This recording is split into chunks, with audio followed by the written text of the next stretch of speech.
Hello mga Season Lods, malamig na hapon po sa ating lahat. Ayan, for today's video ay magluluto po tayo ng paksiw. Alam nyo ba, ang paksiw o pinaksiw ay isang Pinoy style na pagluluto ng isda na nangangahulugang to cook and simmer with vinegar. Yes, Pilipino po talaga ang unang gumawa ng paksiw. Now, alam nyo na, diba? O atin talaga ang paksiw o pinaksiw, mga sis and lods. Dito po yan nagsimula sa Pilipinas.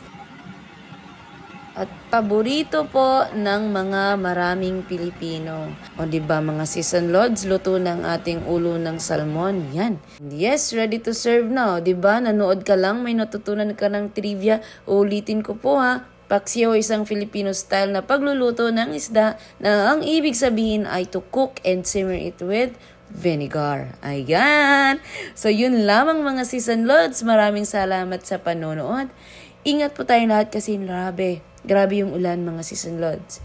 Malamig masyado yung panahon. Parang kayo lang. Charot!